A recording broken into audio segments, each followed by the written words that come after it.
Irish tourist mocks British. Irish tourist mocks British holidaymakers queuing for passport control in Spain amid rising local protest against tourism. An Irish tourist was caught on camera taunting British holidaymakers forced to endure long queues at passport control in Malaga airport, highlighting the growing tensions between locals and tourists in popular Spanish destinations this summer.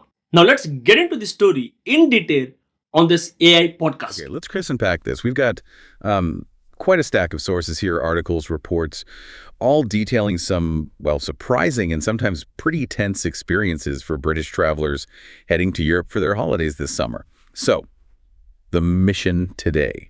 Let's do a deep dive into what's really happening, from the border queues to these beachside protests, and try to figure out why that welcome mat might feel a bit different for some people right now. Yeah, it's interesting how these sources really show two different things happening at once for British tourists. Two things. Yeah. On one side, you've got the practical stuff, the bureaucratic changes at the borders post-Brexit. Yeah. And then on the other side, there's this, quite significant social tension kind of bubbling up in certain holiday hotspots. Okay, let's start with the border stuff. One of those changes got a lot of attention online recently, didn't it? That video from Malaga Airport. Oh, yeah, that one. The Irish comedian, Peter Flanagan. He filmed himself basically strolling through the EU passport line while there was this huge queue of Brits stuck in the non-EU line. And he wasn't exactly subtle about it, waving his Irish passport. Right, chanting things like, oh, yeah, that's good, and something about Ireland being humble and brave. It was a pretty stark visual, wasn't it? Yeah. Really drove the point home. It absolutely did. It just highlights the new reality. Since the UK left the EU, Brits don't have that automatic freedom of movement anymore. Yeah. So separate queues, yeah, but also getting passports stamped. And the big one, that Schengen 90-day limit in any 180-day period. Right, the 9180 rule. Yeah. Can we just quickly clarify what that actually means for someone planning a trip? Sure. So it means you can spend a maximum of 90 days, total, inside the Schengen zone. That's most of the EU plus a few other countries, during any rolling 6-month window. Once you hit those 90 days, you have to leave the zone until enough time passes in that 180-day period. That rule, plus the extra checks, is a big factor behind those long queues you hear about, especially when it's busy. Okay, so that covers the border experience, the sort of practical hurdles. But you mentioned another layer, something happening on the ground. Exactly, this growing anti-tourism feeling. The sources detail these pretty big local protests, particularly over the weekend in places like Palma de Mallorca and Ibiza. And these weren't just a handful of people.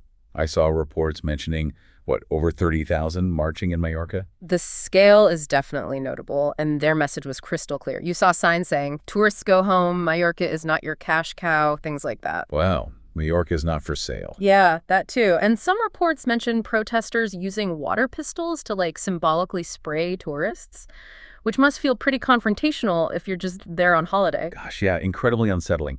What's behind that? What's driving that level of, anger? It seems to stem mostly from local frustration about how mass tourism impacts their lives. Housing seems to be a huge part of it. There was a quote in one report from a resident, Oriel, that really stood out. He said he was protesting because he didn't want 80% of my salary to go on rent, or to be forced to speak only English or German in my own apartment block.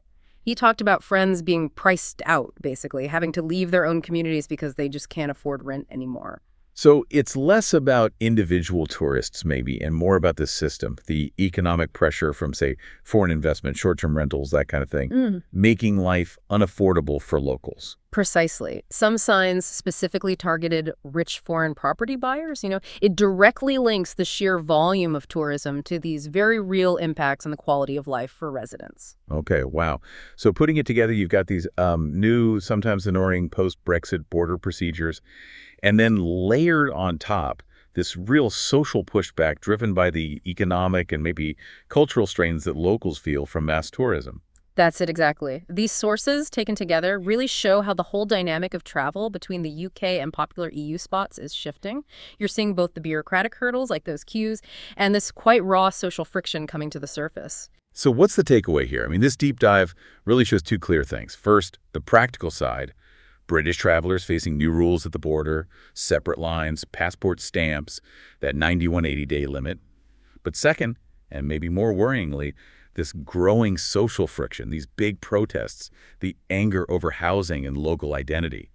It shows a real tension, doesn't it? Yeah. Between tourism's economic benefits and the cost to local communities. Yeah, the welcome doesn't feel quite the same everywhere, partly because of political changes, partly because of the sheer pressure of the industry itself. It definitely makes you think. As travel ramps up again globally, how do these destinations find that balance?